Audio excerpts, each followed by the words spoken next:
Hello everyone, welcome to my channel H D Orion. हम पढ़ रहे हैं accountancy for class 12 TS Grewal की टेक्स्ट बुक से 2022 edition, chapter 9 company accounts accounting for share capital. और इस वीडियो में हम पढ़ेंगे forfeiture and reissue of shares which were allotted on pro rata. And in this question we will discuss forfeiture of shares by opening calls in arrears account. So let us see the question from the textbook. Question number 85. A Limited invited applications for issuing 1 lakh shares of rupees 10 each at a premium of rupee 1 per share. The amount was payable as follows. On application rupees 3 per share, on allotment rupees 3 which is including premium. On first call again rupees 3 per share, on second and final call the balance amount. So what will be the balance amount? Here it is 3 rupees for capital, but here it is 2 rupees for capital, 2 plus 1. So 3 plus 2 plus 3 is 8. So balance amount is 2 rupees because every share is of rupees 10 each. Applications for 1,60,000 shares were received. Allotment was made on the following basis. To the applicants for 90,000 shares, 40,000 shares were allotted. To the applicants for 50,000 shares, 40,000 shares were allotted. And to the applicants for 20,000 shares, full shares were allotted. So in this way 1 lakh shares are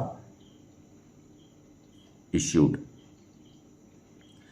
Excess application money paid or excess money paid on application is to be adjusted against the amount due on allotment and calls.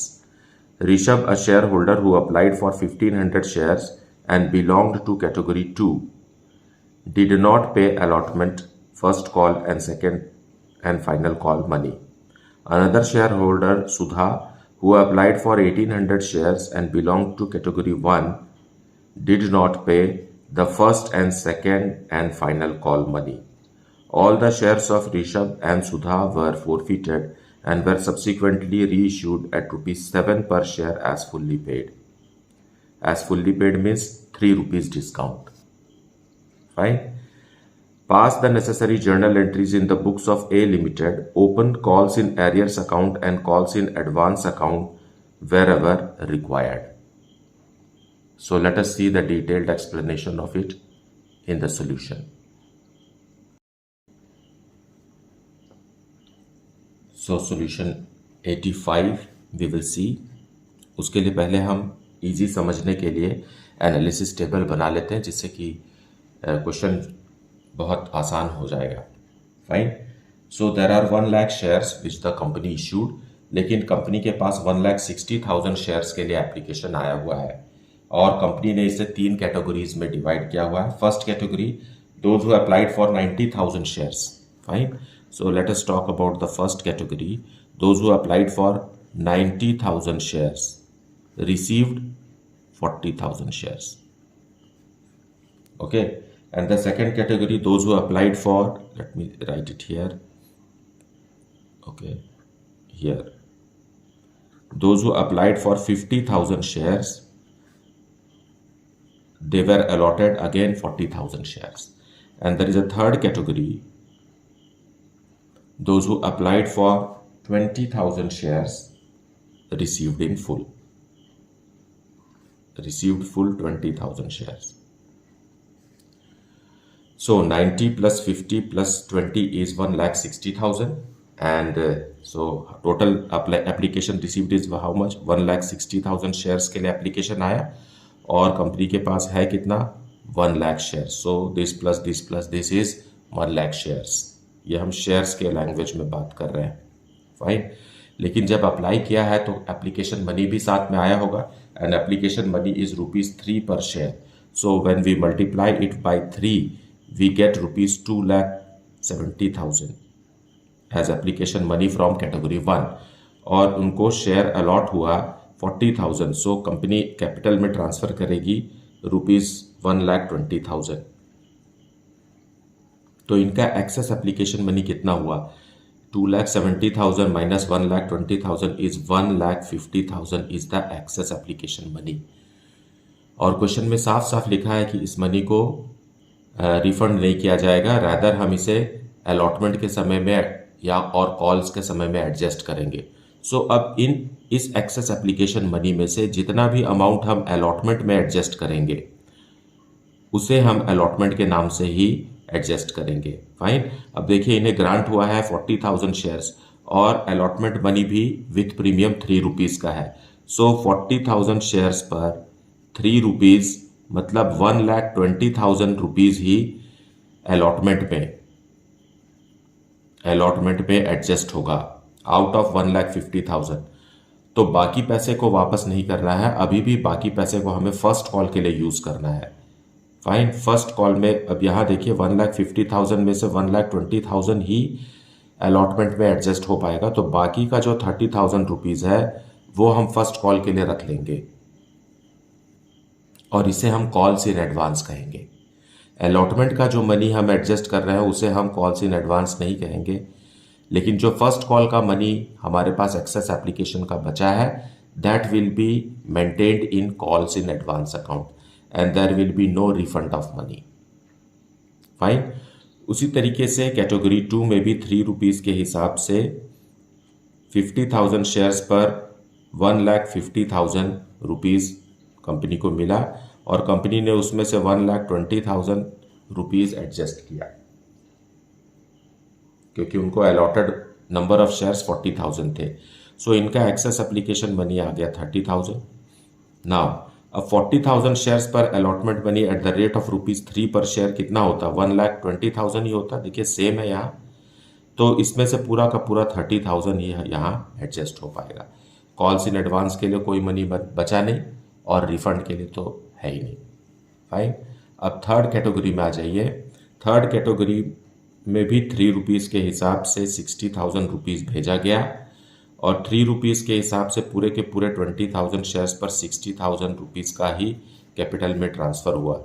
As a result ना इनका कोई access application money है और adjustments वगैरह कुछ भी नहीं, refund भी नहीं। So what is the grand total now? Total application money received is 2,70,000 plus 1,50,000 plus 60,000, it is 4,80,000 rupees. And allotted is 1 lakh into 3, that is 3 lakh total. ये से ऐड कर लीजिए। सो एक्सेस एप्लीकेशन मनी कितना आ गया? 1,80,000। You can see from here also 4,80,000 minus 3 lakh is how much? 1,80,000। इस 1,80,000 में से 1,50,000 allotment के समय एडजस्ट हो गया और बाकी का 30,000 जिसे हम कॉल्स इन एडवांस बोल रहे हैं वो फर्स्ट कॉल के लिए एडजस्ट किया गया। रिफंड का कोई गुंजाइश नहीं है, so there is no money left for refunding. Now let us convert it into journal entries. So in the journal entry first we will receive the application money, bank account debited to share application account.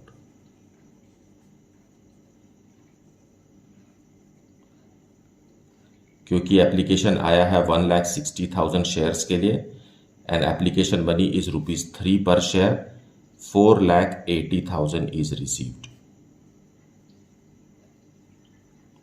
Being received application.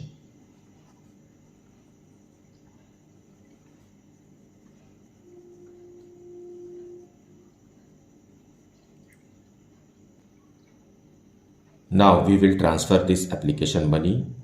So share application account will be debited and closed. 4,80,000. Now इसे transfer करेंगे to share capital account. 1 lakh shares हैं company के पास issue करने के लिए। सो 3 rupees application money के हिसाब से 3 lakh rupees will be transferred to share capital account. Then to share allotment account, share allotment account में हमने कितना ट्रांसफ़र किया? देखिए यहाँ 1,50,000 शेयर अलॉटमेंट में ट्रांसफ़र किया और बाकी जो 30,000 बचा है ये हम कॉल्स इन एडवांस लिखेंगे। कॉल्स इन एडवांस सो इस तरीके से 4,80,000 पूरा का पूरा ट्रांसफर किया गया. Fine, being amount transferred.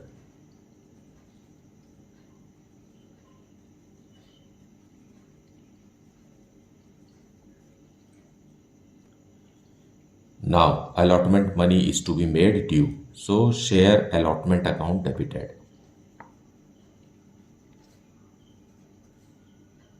To share capital account and to securities premium.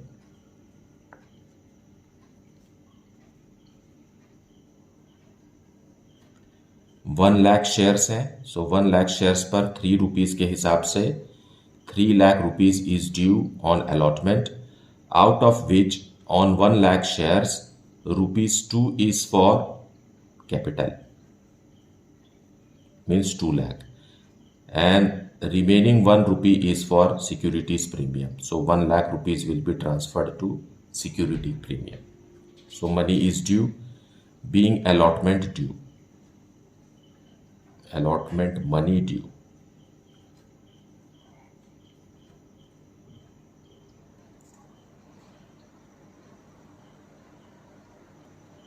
Now allotment money will be received, but Rishabh, a shareholder who applied for 1500 shares and belonged to category 2, did not pay allotment money. Fine, category 2 के बारे में हम अगर बात करें, category 2 में कितने shares हैं? 50,000 शेयर्स अप्लाई किए गए थे, तो मिला है 40,000 शेयर्स. हाँ, ये कैटेगरी 2 है. इट मीन्स जिन्होंने भी 5 शेयर के लिए अप्लाई किया और हर 5 शेयर के लिए 4 शेयर्स कंपनी ने अलॉट किए. दिस इज प्रोराटा अलॉटमेंट, है ना, प्रोपोर्शनेट अलॉटमेंट जिसे कहते हैं. Now Rishabh is a share holder who applied for 1500 shares. Apply किया है ऋषभ ने अप्लाई किया 1500 शेयर्स के लिए, तो उसे मिला तो कम होगा, है ना. तो इसे हम कैसे कैलकुलेट करेंगे? यहाँ भी 1500 लिखिए और 4 से मल्टीप्लाई कीजिए और अप्लाइड से डिवाइड कीजिए.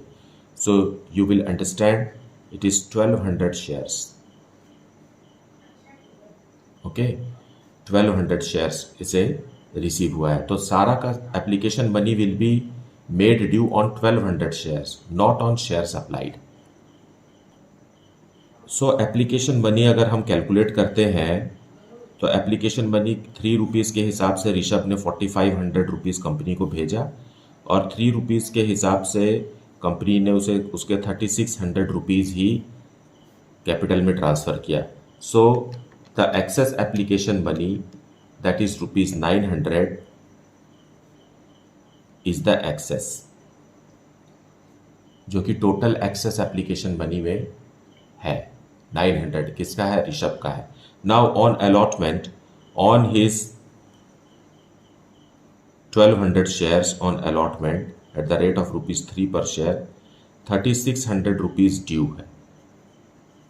और ये एक्सेस एप्लीकेशन, और ये पैसा नहीं दे रहा है, इसलिए एक्सेस एप्लीकेशन मनी जो कंपनी के पास पहले से ही है, उसे हम लेस कर देंगे. सो it is 2700 rupees which is arrears. So Rishabh जो है वो कितना अमाउंट नहीं दे रहा है अलॉटमेंट के समय. On allotment it is fine.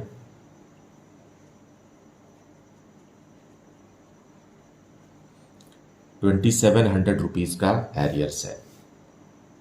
Fine, ऐसा लगता है कि 3600 रुपीज़ का एरियर्स है क्योंकि 1200 शेयर्स उसको अलॉट हुए हैं. 3 रुपीज़ पर शेयर के हिसाब से 3600 रुपीज़ वो नहीं दे रहा है, लेकिन उसका excess application money 900 rupees adjust करने के बाद एक्चुअल एरियर्स अमाउंट पता चलेगा कि Rishabh is not paying ₹2700 at the time of allotment. So let us make the journal entry now.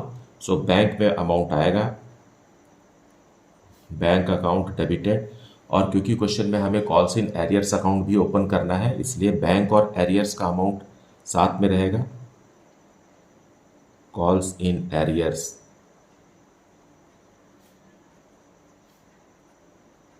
To share allotment account. Allotment में हमने कितना ड्यू किया था? 1 लाख शेयर्स पर 3 लाख रुपीज़ हमें आउटर कॉलम में नहीं लिखना है, ये जो मल्टीप्लाई होने के बाद 3 लाख आया है, इसमें से 1,50,000 एक्सेस एप्लीकेशन मनी है जो कंपनी के पास पहले से ही है। तो हमें बाकी के 1,50,000 का ही हिसाब यहाँ देना है। So we will write here 1,50,000। इस 1,50,000 में से 2,700 rupees is the arrears Rishabh का। अब बाकी जो अमाउंट है वो हम बैंक में रिसीव करेंगे। 1,47,300 being received after adjustment of excess application money.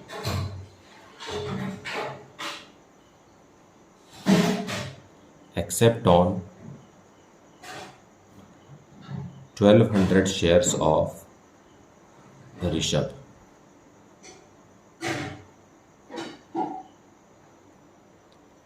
Now, अब फर्स्ट कॉल अमाउंट ड्यू करेंगे। So share first call account debited,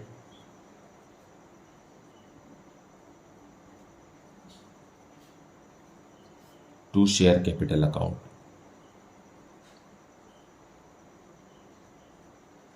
यहाँ भी 1 लाख शेयर्स पर ही हम ड्यू करेंगे एंड इट इज़ 3 रुपीज़ पर share. So 3 lakh rupees is due.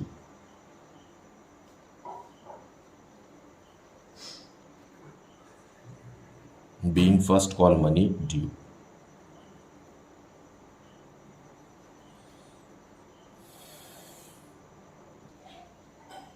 अब इन फर्स्ट कॉल के अमाउंट में दो शेयर होल्डर जो है पैसा नहीं दे रहे। एक तो ऋषभ है और दूसरा है Sudha. And Rishabh belong to second category, तो उसका तो कुछ एक्सेस एप्लीकेशन मनी बचा नहीं है। फाइन, उसका अमाउंट का जितना भी रहेगा शेयर्स उस पर पूरा का पूरा एरियर्स रहेगा। लेकिन सुधा का एरियर्स अमाउंट कम हो सकता है क्योंकि उसका एक्सेस एप्लीकेशन मनी अलॉटमेंट में एडजस्ट होने के बाद भी फर्स्ट कॉल के लिए बचा हुआ है। So let us talk about Sudha who belongs to first category. Fine, Sudha who belongs to first category. First category में क्या था, जिन्होंने 90,000 शेयर्स अप्लाई किया था उनको 40,000 शेयर्स अलॉट हुए थे। फाइन, मतलब 9 शेयर्स अप्लाइड एंड 4 शेयर पर 9 shares 4 shares were allotted. Now Sudha के बारे में क्वेश्चन में लिखा हुआ है कि applied for 1800 shares. So Sudha has applied for 1800 shares. तो उसे कितने शेयर्स अलॉट हुए होंगे? यहाँ देखिए 9 है, तो 9 को 1800 बनाना है हमें, तो 200 से अगर मल्टीप्लाई कर दे दोनों साइड, ठीक है, तो यहाँ 200 से मल्टीप्लाई करेंगे तो ये 1800 हो जाएगा। यहाँ 200 से मल्टीप्लाई करेंगे तो ये हो जाएगा 800। मतलब 800 शेयर्स उसे अलॉट हुए हैं। फाइन, इसे आप ऐसा भी बना सकते हैं 1800 इंटू 4 डिवाइडेड बाई 9, ऐसा भी करेंगे तो 800 आएगा। सो सुधा ने अपने 1800 शेयर्स पर 3 रुपीज़ के हिसाब से एप्लीकेशन मनी भेजा, दैट इज़ 5400 रुपीज़, और उसे 3 रुपीज़ के हिसाब से 2400 रुपीज़ का शेयर अलॉट किया गया। So what is the excess application money here? It is 3000 rupees. 3000 is the excess application money जिसे हमें अलॉटमेंट में एडजस्ट करना है। फाइन, अब हम सुधा का अलॉटमेंट देखते हैं। ऑन अलॉटमेंट सुधा के 800 शेयर्स पर 3 रुपीज़ के हिसाब से 2400 रुपीज़ ड्यू है। Now out of this 3000 adjust कितना हो जाएगा अलॉटमेंट में? सुधा का एडजस्ट हो जाएगा 2400। फाइन, मतलब अलॉटमेंट का पैसा तो सुधा ने अगर सुधा से लेना ही नहीं था क्योंकि उसका एक्सेस एप्लीकेशन मनी इतना है कि ये अलॉटमेंट का मनी जो है वो कवर हो सकता है। लेकिन ऑन फर्स्ट कॉल सुधा के 800 शेयर्स पर 3 रुपीज़ के हिसाब से अगेन 2400 रुपीज़ ड्यू किया गया। अब 3000 में से 2400 तो यहाँ चला गया, अलॉटमेंट के लिए बच गया, और 3000 में से 2400 रुपीज़ जो एक्सेस अब बचा है जिसे हम कॉल्स इन एडवांस कह रहे हैं, मतलब 600 रुपीज़ यहाँ एडजस्ट हो जाएगा। फाइन, ये एडवांस मनी है। और एरियर्स जो आएगा, arrears will be now 1800 rupees.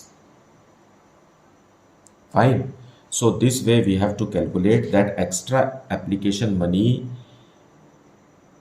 में से कुछ amount 30,000 rupees calls in advance था। सो 3 लाख में से 30,000 रुपीज हमें नहीं मिलेगा अभी, क्योंकि पहले से ही एक्सेस एप्लीकेशन मनी के रूप में वो कंपनी के पास है। सो 2,70,000 रुपीज मिलना चाहिए। अब उसमें से भी सुधा इज अनेबल टू पे, तो ऐसा लगता है कि सुधा इज अनेबल टू पे ₹2400, लेकिन उसका एक्स्ट्रा एप्लीकेशन मनी अब यहाँ पर ख़त्म हो रहा है। तो 600 रुपीज़ एडजस्ट करने के बाद सुधा से 1800 रुपीज़ नहीं मिलेगा। लेकिन ऋषभ भी तो है जो कि कैटेगरी 2 का है, और इसका कोई भी एक्सेस एप्लीकेशन मनी अब कंपनी के पास बचा नहीं है, और ऋषभ के पास है 1200 शेयर्स। सो 1200 शेयर्स पर 3 रुपीज़ के हिसाब से 3600 रुपीज़ ऋषभ का एरियर्स है। सो टोटल एरियर्स अमाउंट कितना हो गया? Total is 1800 plus 3600। So the arrears amount is 5400 rupees company को नहीं मिलेगा।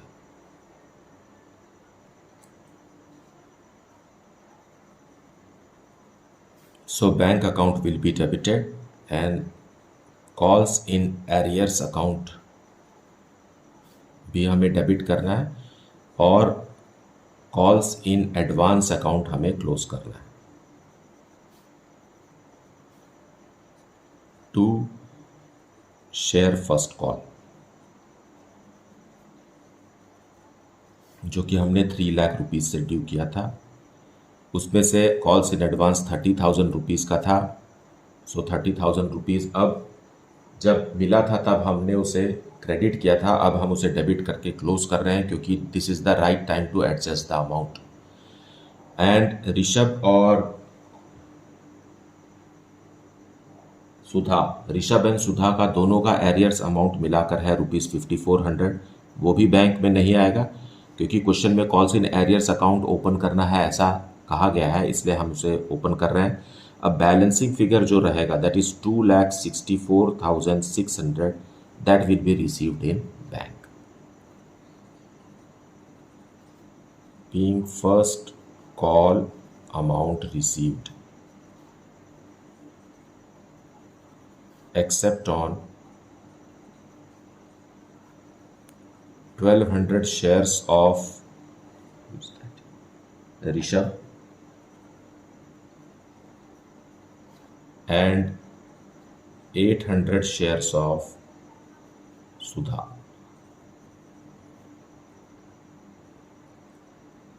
Now, share second and final call.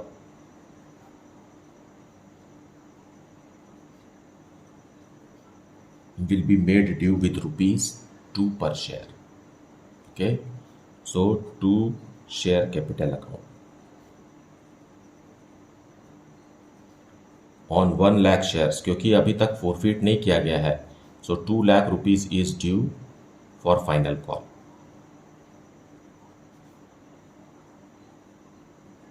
Being final call due.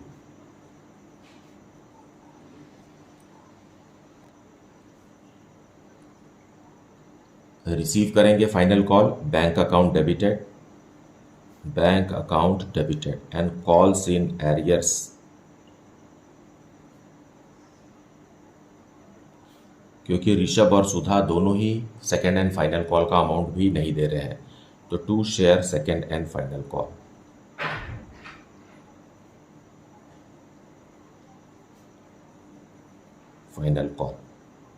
Fine. Now arrears में कितना आएगा? ऋषभ के पास है 1200 शेयर्स। जैसे देखिए इधर ऋषभ के कितने हैं? 1200 शेयर्स हैं, और सुधा के 800 शेयर्स हैं। दोनों मिलाकर के हो गए 2000 शेयर्स। 2000 शेयर्स पर ₹2 पर शेयर, तो 2000 multiplied by 2 that is 4000 rupees is the arrears amount. 2 lakh में से 4000 नहीं मिला, मतलब 1,96,000 रुपीज़ ही बैंक में आएगा। That is how much? 98,000 shares पर ₹2 कंपनी ने रिसीव किया है, बीइंग रिसीव्ड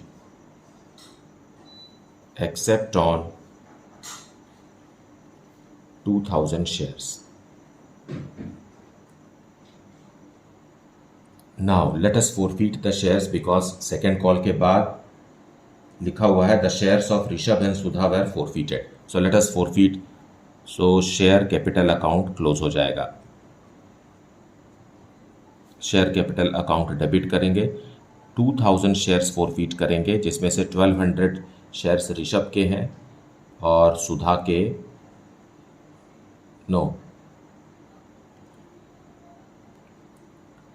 और सुधा के 800 शेयर्स हैं और पूरा का पूरा 10 रुपीज़ कंपनी ने मंगा लिया है, इसलिए 20,000 रुपीज़ से शेयर कैपिटल अकाउंट क्लोज हो जाएगा। अब सिक्योरिटीज़ प्रीमियम को भी क्लोज करेंगे। सिक्योरिटीज़ प्रीमियम को भी हम डेबिट करके क्लोज करेंगे, लेकिन सुधा ने अपना सिक्योरिटीज़ प्रीमियम दे दिया है तो वो क्लोज नहीं होगा। ऋषभ ने नहीं दिया है इसलिए उसके 1200 शेयर्स पर हमें क्लोज करना होगा। फाइन। सो ऋषभ के 1200 शेयर्स पर 1 रुपीज़ के हिसाब से सिर्फ 1200 रुपीज़ ही सिक्योरिटीज़ प्रीमियम का क्लोज होगा। सुधा का नहीं होगा क्लोज क्योंकि सुधा का प्रीमियम का पैसा मिल चुका है। जब कंपनी को प्रीमियम का पैसा मिल चुका होता है तो फोरफीचर के समय में उसे क्लोज नहीं किया जाता है। जिन शेयर्स पर प्रीमियम का पैसा नहीं मिलता है उन्हीं शेयर्स के लिए प्रीमियम अकाउंट को डेबिट करके क्लोज किया जाता है। सो ये ऋषभ का है। नाउ अब हम क्रेडिट करेंगे calls in arrears account. So आप एक बार ही कॉल्स इन एरियर्स अकाउंट लिख करके आप एंट्री कर सकते हैं, लेकिन मैं यहाँ क्योंकि अलॉटमेंट का भी पैसा नहीं मिला, फर्स्ट कॉल का भी नहीं, सेकंड कॉल का भी नहीं, तो मैं 3 बार अलग अलग लिख रहा हूँ with explanation for your understanding. Fine. So 2 calls in arrears.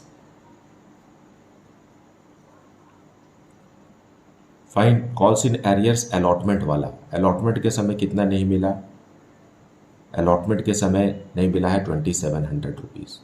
आप पीछे के पेजेस में देख सकते हैं। Then again 2 calls in arrears. अब क्लोज हो रहा है कॉल्स इन एरियर्स।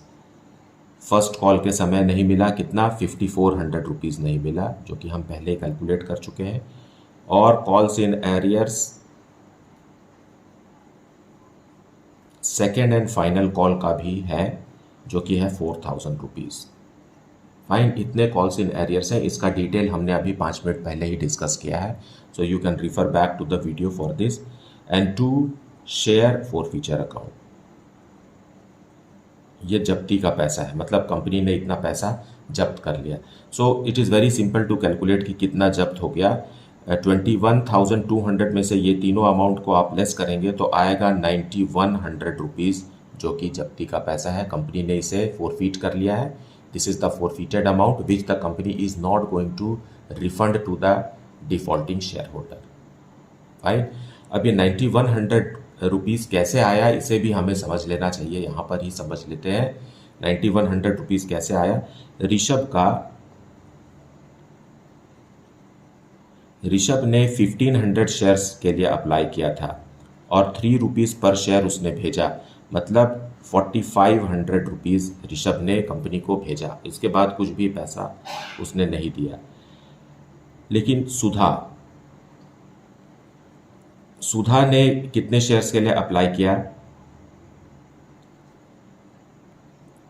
सुधा ने 1800 शेयर्स के लिए अप्लाई किया और इसने भी 3 रुपीज़ पर शेयर के हिसाब से कंपनी को 5400 रुपीज़ भेजा।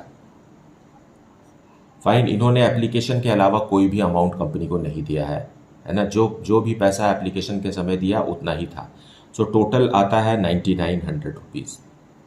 सो 9900 रुपीज़ ये दे चुके हैं, लेकिन फोरफीटेड अमाउंट 9100 है। वो इसलिए है क्योंकि सुधा का सिक्योरिटीज़ प्रीमियम का अमाउंट मिल चुका है। सो सुधा के पास कितने शेयर्स हैं? सुधा के पास 800 शेयर्स हैं सुधा के पास, और सिक्योरिटीज़ प्रीमियम है 1 रुपी पर शेयर।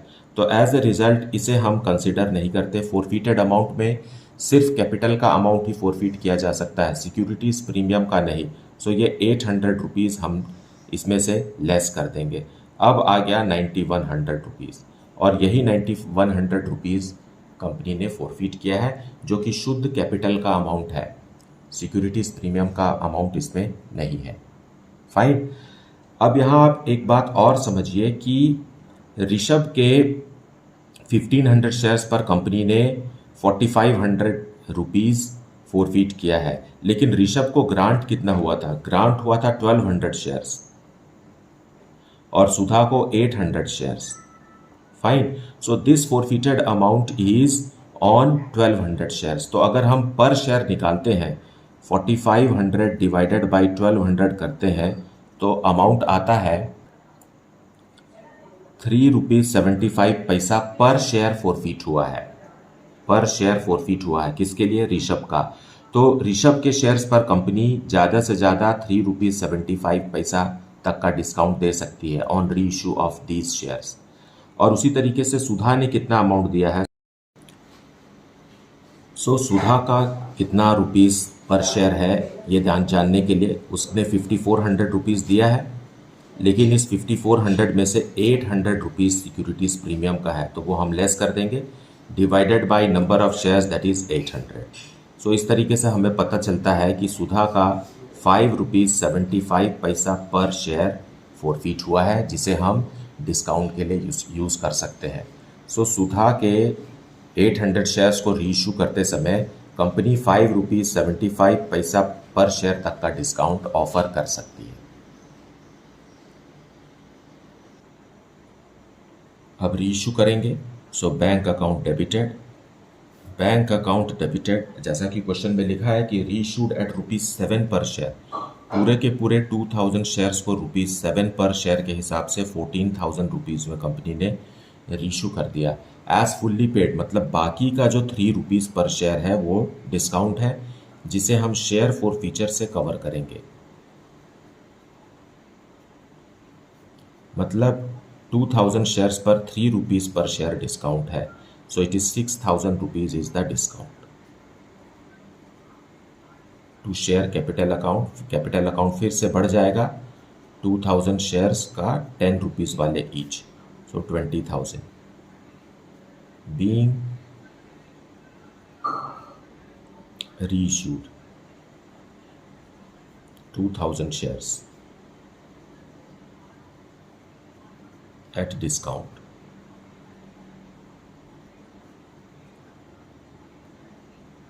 नाउ अब शेयर फॉर फीचर में जो भी अमाउंट बचा वो कैपिटल रिजर्व में ट्रांसफर करेंगे। Share forfeiture account debited to capital reserve.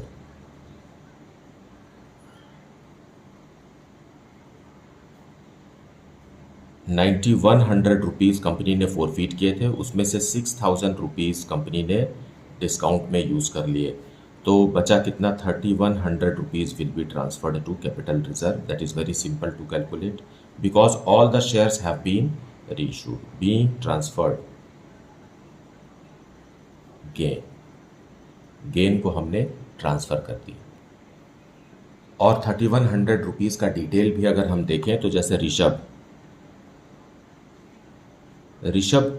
के फोरफिटेड अमाउंट कितने हैं? ऋषभ का फोरफिटेड अमाउंट है 3.75 रुपीज़ पर शेयर और डिस्काउंट के लिए यूज़ हो गया ₹3। तो एज ए रिजल्ट कितना बच गया? 75 पैसा पर शेयर। और ऋषभ के कितने शेयर्स हैं? 1200 शेयर्स पर कितना अमाउंट बच गया? ये बचा हुआ 75 पैसा प्रति शेयर ही हमें ट्रांसफ़र करना है कैपिटल रिजर्व में। दैट इज़ 900 रुपीज़ ऋषभ का। उसी तरीके से सुधा का फोरफिटेड अमाउंट है 5.75 रुपीज़ पर शेयर, उसमें से 3 रुपीज़ हमने यूज़ कर लिया डिस्काउंट के लिए। एज ए रिजल्ट जो बचा है वो 2.75 रुपीज़ पर शेयर बचा है, जो हमें कैपिटल रिजर्व में ट्रांसफ़र करना है। और ऐसे कितने शेयर्स हैं सुधा के रीइशू हुए? 800। सो 2.75 rupees multiplied by 8 will give us 2200. Now, if you add this, you get 3100 rupees. Fine. So that is the logic behind how it is to be calculated, especially when the shares are forfeited, which are issued at a premium.